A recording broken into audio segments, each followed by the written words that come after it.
Hey there, Drayson69 again. You know, the infamous blacksmith lurker guy. I'm in the process of building something. Yeah, projects. No, wife's van. Anyway, so not everybody has. Oh, come off of there.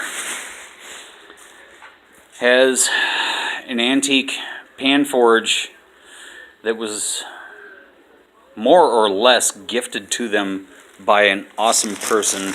I won't mention any names, but Mark Stoffel, you rock. And so I finally put a lining in it. It's sodium silicate, aka water glass, perlite, and then I took a layer of regular ceramics type clay, pottery clay, and diluted it with a degree of water, and then added sodium silicate to that in order to make this really weird. It looks wet, but as you can tell, it's hard. There's down here's the vermiculite or perlite, I'm sorry, mix in the tuer, but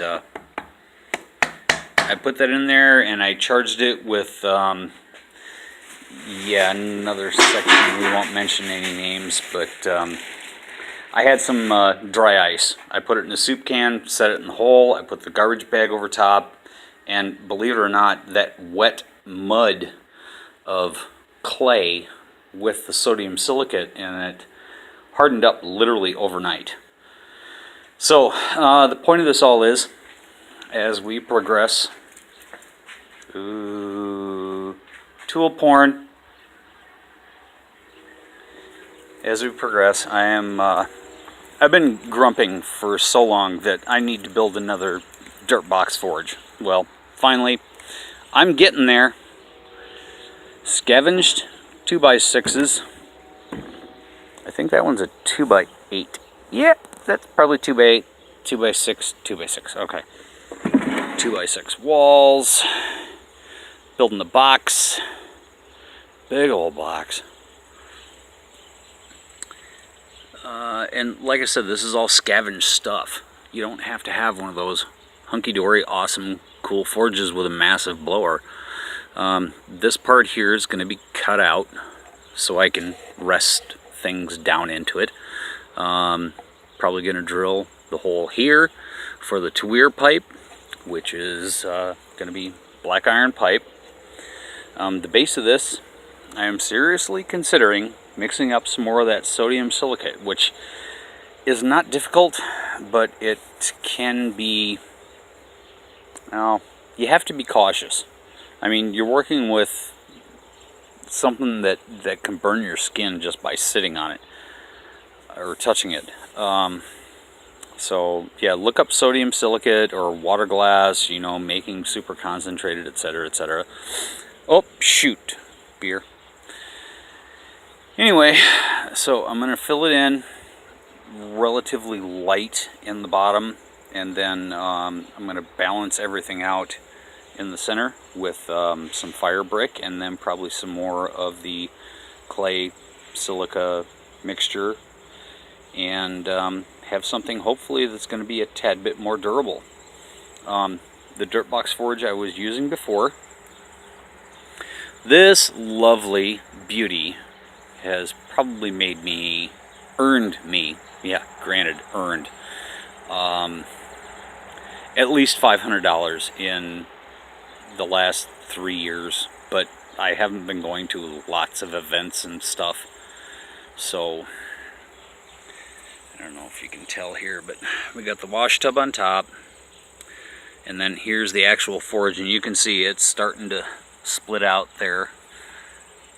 That is literally all made out of pallet boards, recycled everything.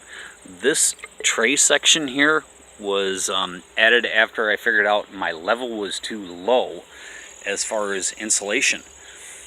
And there was one day while forging, I was bringing it up to almost forge welding temperatures, and I started to smell wood burning, and that was through the insulation I had on it otherwise.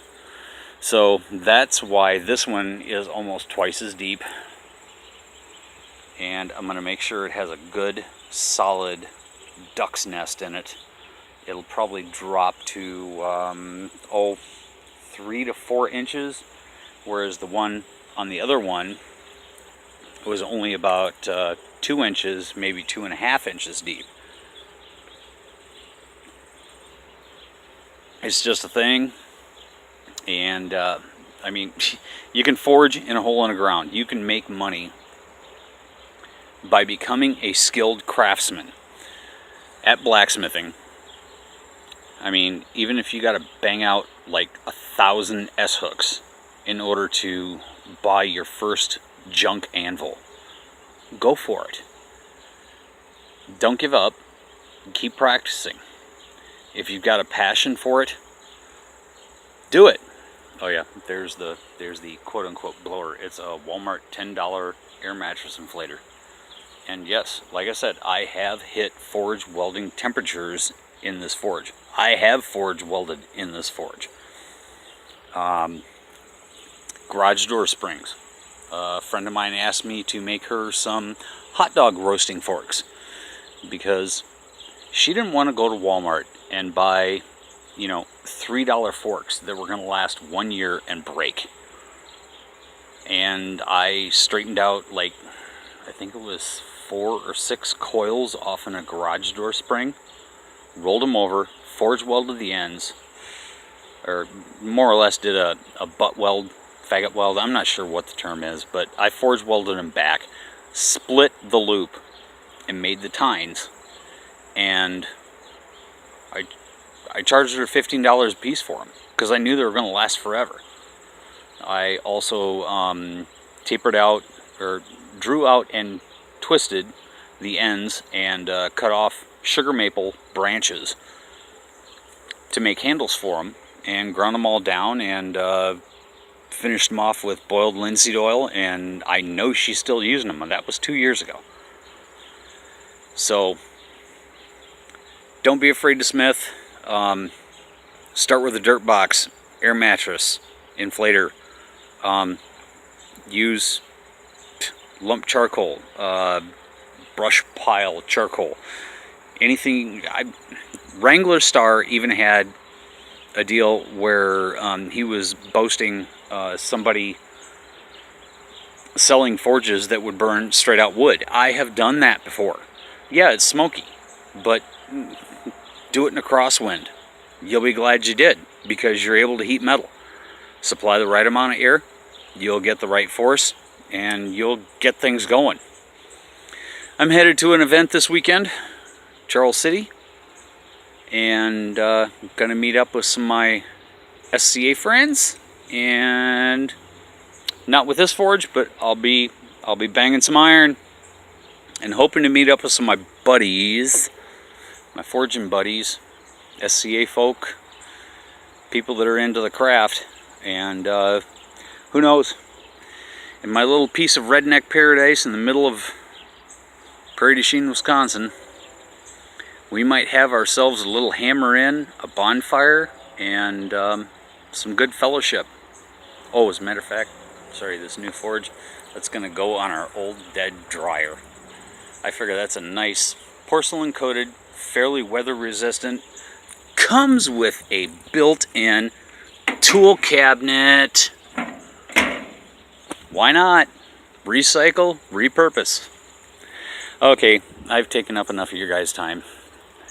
Thanks for watching, anyone who is. Heath, Shepherd's Forge, bigdogforge, Jason at HoJforge, HoJforge. Giving you guys all shout outs, and I hope I can do all this when I post it. Alright, thanks a lot guys, take care, hammer on.